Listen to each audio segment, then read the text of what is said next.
Hey guys, welcome to your Beirut gay travel guide review. I am going to do this video like I have been the last couple, and I'm going to break it down into three parts.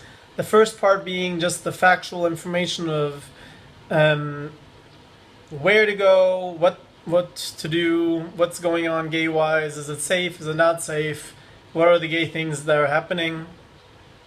And the second part is going to be an overall travel guide. What would I recommend seeing, or is it worth even coming here for traveling? What is nice to travel outside of the gay stuff?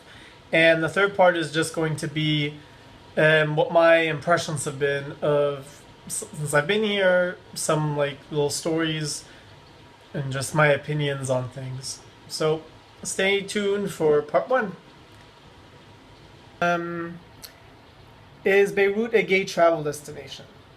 Let me start off by saying that, in my opinion, Beirut and Tel Aviv are the gayest cities in the Middle East that I've experienced so far.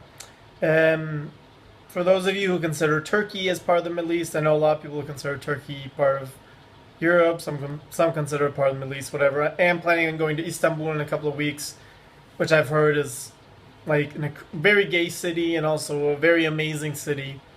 So maybe I'll have that too. But as of right now, the gayest cities I've been to in the Middle East have been Beirut and Tel Aviv. Um, However, is it a gay travel destination? I think it all depends on. I think by Western culture, if there's other places that are obviously more gay friendly, like Hawaii or Barcelona or Spain in general, and you know they're just very much they're just 100% gay friendly. You can tell that they really care about their gay tourists and all this kind of stuff, and I would feel 100% comfortable saying yes, those are gay travel destinations. However, if you're Middle Eastern, I think Beirut is very much a gay travel destination for other Middle Eastern people, because I've met already like a shitload of Iraqis and all kinds of stuff who are here for gay travel. Um, yes and no. Um, and even though being gay is illegal in Lebanon, there actually is a shitload of gay clubs. They're pretty much all around. The highest concentration is around the Dora area, like around like the Dora port, like a little bit east of downtown area. Like that's where the majority of them are. Um, if you are planning on coming here and going to a club, you just have to be aware that there are occasional raids by the police. I don't think it's something you have to really worry about. It's not like it's illegal, but it's kind of like jaywalking in the West. I mean, it's illegal, but if the police just happen to see you doing it, they might be like, "Don't do it." But in the long run, nobody cares. And however, because there are occasional police raids, what will happen is that the gay clubs have a tendency to switch venues, or at least switch names. So, the police might come do a raid and they'll move the gay club down 3 blocks, or maybe they'll just rename it. I think there's like one that was really popular, and it was called like um, Acid. And then I think it was now the name of it is like Plunge, and I don't know, like it's just constantly they're just constantly changing name, even though it's always the same club. So if you're interested in clubbing here, I would say go online and look up what the most current name is, so you can actually find the place you're trying to look for, or like talk to like a local gay person; they can probably tell you. Um, there's also like a lot of gay organizations here. Like I think I said, the kind of like in Jordan, you can see that the gay youth are really pushing more and more for equality.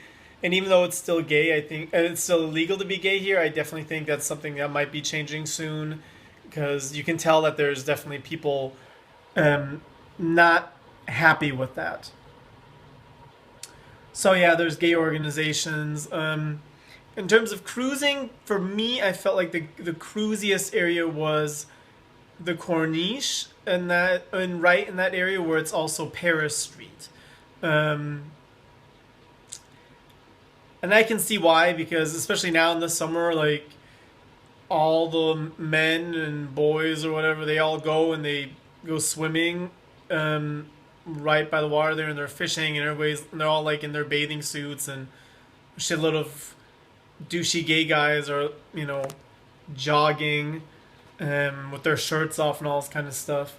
And it being the Middle East, it's pretty much only men because even though they're way more westernized here and way more open-minded in a lot of sense, and don't get twisted, it is still the Middle East. And even though women get away with wearing a lot more risque stuff here than they do in a lot of other parts, um, you pretty much will only see women in bathing suits if you go to one of their public swimming pools or whatever. But just walking the Corniche, you're not really going to see any women. It's going to be just men. So I can see why a lot of that kind of became a gay cruising area, because I'm sure a lot of gay men just started going there to look what's on the menu. The other place that's supposed to be really cruisy is Clemenceau Street, or I don't know if I'm saying that right, probably not. My French is très horrible. That place did not seem cruisy to me at all. Like, I don't even remember seeing a single gay person on that street. So if that is a gay cruising place, then maybe somebody can tell me, can write it in the notes or in the comments and say where exactly that's supposed to be, because I didn't see any of it. There's not really a gay district. I think you're gonna find gay people everywhere in the city. And honestly, and if you're willing to put in the work, like I said again, it is still the Middle East, and even though it's a little bit more open-minded than a lot of other parts of the Middle East, it still comes down to there being like a hidden language and the stolen looks, and you can really find someone to cruise anywhere. But yeah, that's basically it for the gay travel information. If any of the local people have any other additional input, I'm always happy to put in the comments or something so that people can read about it. And when they come to visit, they might be even more informed than I am. So that's it. Bye. Or not bye, but stay part for part 2. I'm going to talk about like general travel, what I think is worth seeing, what I don't think is worth seeing. So I think I told you guys before that my MO for traveling, everybody has their own reasons for traveling. Some people do it for culture, some people do it for business, some people do it because they want to try all the different foods in the world, whatever the reason is. I want to travel all of the world wonders, and they've made 3 lists. They made world wonders, man-created, like buildings, like the pyramids, Eiffel Tower. They made one cities, so there's a world wonder list for cities, and there's a world wonder list for natural wonders. And Beirut is on the list for world wonder cities, and the Jaita, I'm hoping I'm saying that right, I'm probably not, Grotto, which is also in Lebanon, is on the world wonders list for natural wonders, which is like also the Grand Canyon and stuff like that. The Jaita Grotto is beautiful. Especially there's one part where there's like an underground lake, and you can like go on a boat and you're going like through the caverns, and that is really amazing. It's very, very, very beautiful. So I think that alone was worth coming to Lebanon. And I would also say it's, for me, the most interesting part of Lebanon. Like I said, Beirut itself is on the World Wonders list, just as a cool city. But I think the city World Wonders list is set up as cities that are very dynamic in terms of party scene. And as you guys know, I'm not a partier, so I would say I am pleasantly surprised. Let me say it this way. I like Beirut. I wouldn't say I love it. I wouldn't be like, oh my god, I love Beirut. I like it. I think it has there's a lot of little pockets that are really nice. Gizma. Okay, sorry, I don't remember the name. There's like an area called Geimazi, something like that. Geimaize, maybe? That area I think is really pretty. It has a lot of like old historical buildings. Hamra area is pretty cool. Downtown is really cool, but it's very, very new, so I don't know if necessarily a lot of people would think it's anything special. It's just built up really, really nicely right now. It's very clean and stuff. But I think Beirut's more known as a party city. I think it's like the party city of the Middle East. And as that's not something I do. I don't think this is a city that for me necessarily is like, wow, I'm totally blown away by Beirut, because I don't think it has that much. There's not that much to see here if you're not interested in going to bars or clubs or shopping. They have a lot of shopping here now. Um, but if that's not something you're into, then I don't think there's that much to see. They do have some museums, but they're not that great. Um, and I don't think they have. They do have some interesting architecture, but it's very sporadic. So I would say the Jaita Grotto is definitely worth seeing, and Pigeon Rock is very nice. Um,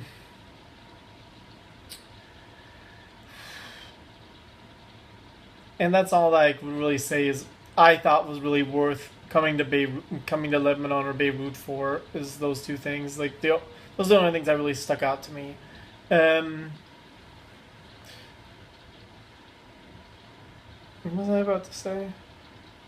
I do think the city has a lot of potential though, especially like along the Corniche. I think if the Mediterranean was cleaned up a little bit there, because it's really dirty. Well, not really dirty. It's pretty dirty, and it has a really bad sewer smell. I think if they cleaned that up a little bit, I think it would have a lot of potential to attract like high end customers or high end tourists. You know, who just kind of want to have their luxury hotel and look out over the Mediterranean. I think they'd have a lot of potential for that if that area was cleaned up a little bit. But other than that, I don't think Lebanon has that much to offer. Um, Good food. I also think it's kind of. I think it's a little bit more expensive than a lot of other parts of the Middle East. Oh, now I remember what I was gonna say. What I would tell people is if you're somebody who's a little bit worried or scared about traveling to the Middle East, like it just because in the Western culture we're fed a lot of bullshit about what the Middle East is like and how negative it is and all how they all hate us and how they're all evil and all this kind of stuff. I think Beirut would be a very good starting point for you because it has a very good blend of Western and Eastern cultures. Like they're not quite as intense about their beliefs and everybody's completely covered, but then also half of the population is Christian. So I definitely think it would be a good introduction to the Middle East rather than going, oh, I want to see the Middle East, and jumping right into going to Saudi Arabia, which you'll probably have a complete culture shock. You'll be freaking out because it's very extreme in their beliefs and how they behave and stuff. um yeah, so that's it for part two. This video is going really quick. And part three, I'm just going to talk about like some general impressions. Okay, bye. Hey, so for general impressions, what I'm going to say, why, like I said, I like Beirut, I like Lebanon. I don't love it. I'm not like wow, but I like it. I think I would say I've had a better feeling here than a lot of places I've been to in the Middle East. Um, I think part of that has to do with because here I definitely don't get stared at as much as I do in other parts of the Middle East. Like I don't feel like here's so much people. Everybody looks at me and thinks like, "Wow, that guy looks like a complete freak," just because I have dreads or something. Like in other parts of the Middle East, I literally feel like people just think I'm like some kind of alien or something, and that can get a little bit weary after a while. Um, I also have to say something that was very weird. What was very interesting is I did not experience hardly any as much as cruising here as I have in other parts of the Middle East. I think like any of you guys who've watched my other videos where I've been in the Middle East, I told you guys like everywhere I go, I feel like I just have random men coming up to me and being like, "Oh, you want to come home with me? Blah, blah, blah. No, oh my God, I think you're so hot. No, let's fucking." That's actually only happened to me twice here, where in like places like Jordan and Egypt, it literally like happened twice or three times a day where people were coming up to me and soliciting sex. So here that's actually happened very little, um, which has actually been a nice change of pace for me in the Middle East. At the same time, it's kind of making me think like, okay, I guess by Lebanese standards, I must just be really not sexy, which I guess is possible too. And it's funny though that the first time I did get cruised here, it was by a guy in my hotel. He saw me in like the lunchroom, and when I left to go into the elevator, like he jumped in right after me, and it was just two of us. And all of a sudden, he was like, "Do you want to get out on my floor and we can talk?" And I'm like, "No, thank you." And he was like, "Oh, you're very nice. You're very nice, and you like the women or you like the men? You know, whatever." Um, and the other time was like some guy in a car like stopped. But yeah, it's definitely not happened that much here. I kind of feel like maybe that's also because I think maybe the Lebanese people are a little more accustomed to European culture. But I actually feel like Lebanon is the most westernized of the Middle Eastern countries I've seen so far. And actually, I've talked to somebody here, and actually, he made a really interesting point because I talked in a different video. I think it was in my Greece travel guide, where I was saying I'm wondering who decided how to break up different parts of the world and basically just say, okay, this part of the world is now this, and this part of the world is this, and these countries belong together, and these countries don't belong together. Because I was saying how Northern Europe and Southern Europe, like the Mediterranean area, should be completely separate in my head, because the mentalities are completely different. A lot of times, the culture is very different. The way of life is very different. Even the physical appearance of people is very different from the Mediterranean area from Northern Europe, and yet we're just kind of lumped together. And it's weird because I've been thinking about it. That only really happens in three areas of the world: the Middle East, Europe, and Asia. Those are three parts of the world where people are just kind of lumped together, even though the attitudes and everything can be completely different. Nobody ever lumps Mexico, Canada, and the United States together and goes, "Oh, North America, it's all the same." It's like, no, people think very differently of all three of those countries. You know, South America usually doesn't get lumped together and everyone's like, "Oh, it's all the same." People definitely think that there's a difference between Colombians and Brazilians and Argentinians, you know. And there's a big difference also in the Middle East. North African Middle Easterners are very different in their culture and in their behavior than what I'm going to call Western Middle Easterners, like Jordan, Israel, Lebanon. They're again very different. They're a lot more westernized. They're a lot more progressive. They're a lot more free thinking. They're a lot more open than even like. And the Egyptian people are like, or the North African ones are very pushy. They're not very. It's very bad in terms of cleanliness there. All this kind of stuff. It's a very different mentality again. And then like all the Gulf area Arabs or Middle Easterners are again a completely different thing. Like that's really like the hardcore Arab area where like with the beliefs and you know you have to be careful how you dress and what you do and how you talk and all this kind of stuff. So I think a lot of maybe Lebanese don't even necessarily think of themselves as Arabs. Like I think a lot of them think of themselves as Mediterraneans, and it's very possible that maybe even genetically that might be true.